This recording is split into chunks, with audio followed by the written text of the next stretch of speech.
Hello everybody, Beamon98 here, and welcome to Let's Play Mega Man for the Nintendo Entertainment System. Let's get started. Alright, the first Robot Master you want to take on is Bomb Man. I'm going to turn on the volume a bit. So let's go. I'm a pretty big fan of Mega Man. I do very much like the series. And, been wanting to Let's Play games for a while, so here I am.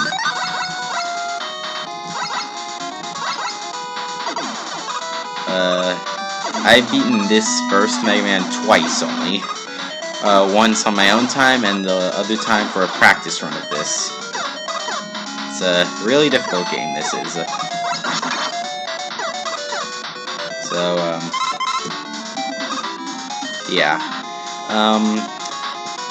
Because the game never explains this story, I will explain the story of this game myself. In the year 2000X, Dr. Thomas Light and Dr. Albert Wily make 6 Robot Masters, and they are to perform tasks that humans are too lazy to do. And the doctors are very, praised for their work. But Dr. Wily, not really, because he's only Dr. Light's assistant. So, Dr. Wily hijacks the 6 Robot Masters and turns them evil, and then tries to take over the world. Before the Robot Masters were created, Dr. Light created 2 robots to do household tasks, rock and roll. Yes, that's an intentional music reference. This series has a ton of music references. Anyway, Rock, wanting to help, he volunteered to be converted into a fighting robot. And that's Mega Man. That's the story. So yeah. Pretty simple story. I could have made it longer, but there's a few aspects to the story I didn't want to say, like Rock and Roll weren't the first robots they made. They did make a prototype robot, but I'm not going to talk about that robot yet. We'll get to him in Mega Man 3. And darn it!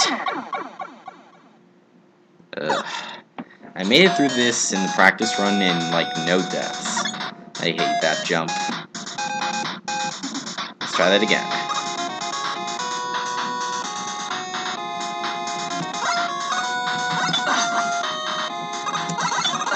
Oh, and one thing about the first Mega Man, unlike the others where, you'll have a brief invincibility period before hitting spikes so you can, walk on them, in Mega Man 1, there's a glitch where you can, touch the spikes. Even if you're in invincibility frames, it will hurt you. That is annoying. Let's take out this guy. These guys are called Sniper Joes. We'll see a lot of them in future games. And we get the extra life. And we're almost at Bomb Man. Here we are. A good task in these guys is just make them jump by, jumping yourself, and then you should be able to... And here we go. Unlike the other games, you actually have to dodge enemies in, the Robot Master rooms, because they still try to hurt you, as I got hurt there. That never happens, though. Anyway, we come to Bomb Man. Bomb Man is an ideal choice for your first Robot Master to pick, because he's not that hard. Just be careful when fighting him, because the bomb does damage.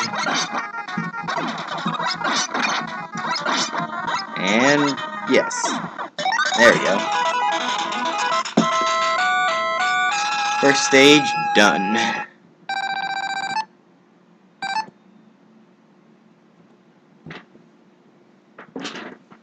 Oh yeah, there's also a point system in this game.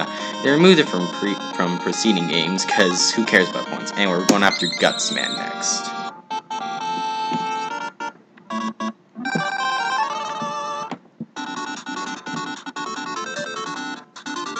Anyway, so we got these guys. These are called Mets.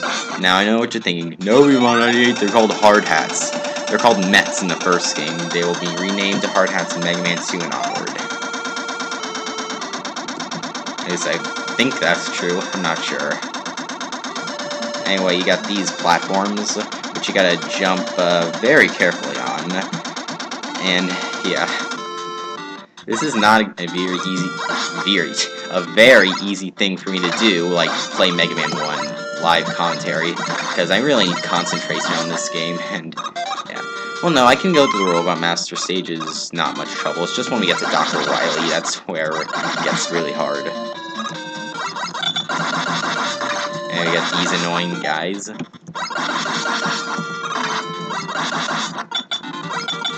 Come on, put down your shield.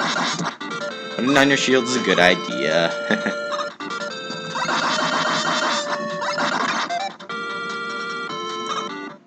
Anyway, these guys are annoying enemies because of that.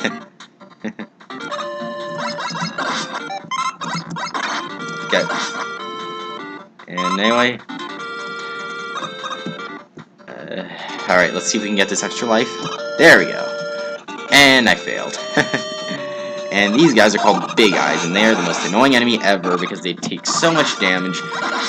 They deal so much damage, they're so hard to kill, and their pattern is just incredibly unpredictable.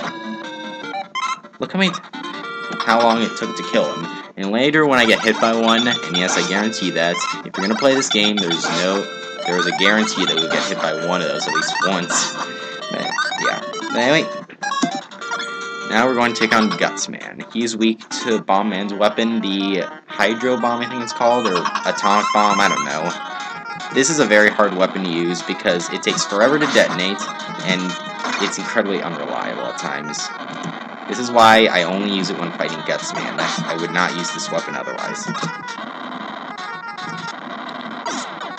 Hey, get away from me. No.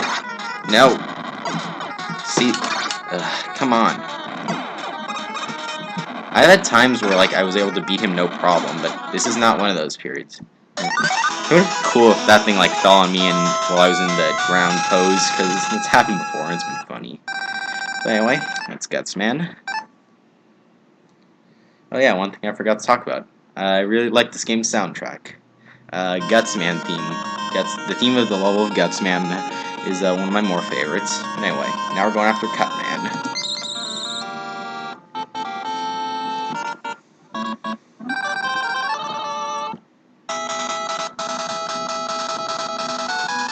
Okay, I'll show Gutsman's weapon, the power arm here. You can pick up these stones and throw them. And, it's only really a situational weapon, though. It's not something you'll use often because of how situational it is. One of the only situational weapons in Mega Man games, I think. I don't know, I can't really think of too many others like that off the top of my head. I mean, there are weapons that are bad, and you only use them in certain situations, like Top Spin or Power Stone. From Mega Man's 3 and 5, respectively.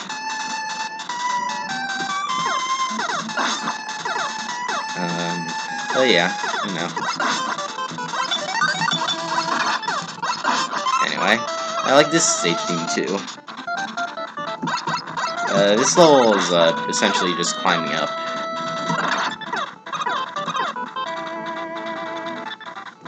And, you know, not too much else to it. This game is kind of short compared to some of the other ones. Because, I mean, you know, like Mega Man's 4, 5, and 6, they have 2 sets of castles. Mega Man 3 is the Doc Man levels.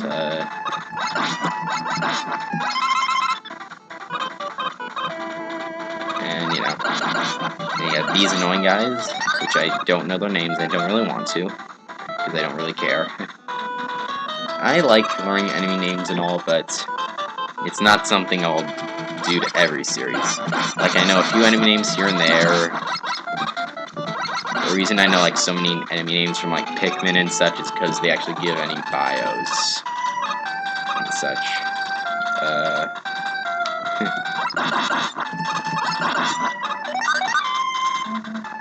So I'm gonna upload this on Sundays. Because now I'm now able to, like, put up Shadow the Hedgehog on weekdays, too, because it used to take so long to upload. For these things, you just want to keep running, and those white Pac-Man things will not hit you.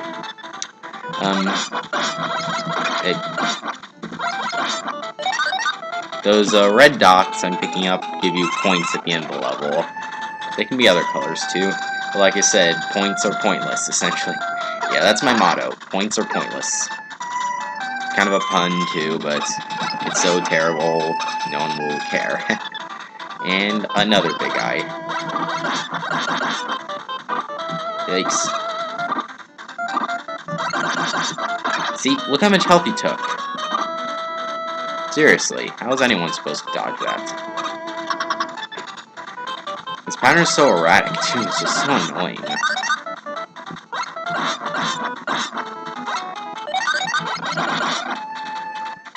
Anyway, now we come to Cutman, who's weak to the power arm. Now you have only 2 tries to do this, because unless you get a game over, those blocks will not respond. Like, you can die and they will not respond. Not respawn. I actually have had times where I missed him completely on both shots. He's not too hard to take out with the Mega Buster, but, you know, this still makes him easier. Anyway, next time on Let's Play Mega Man, we will take on Elecman, Iceman, and Fireman. See you guys then.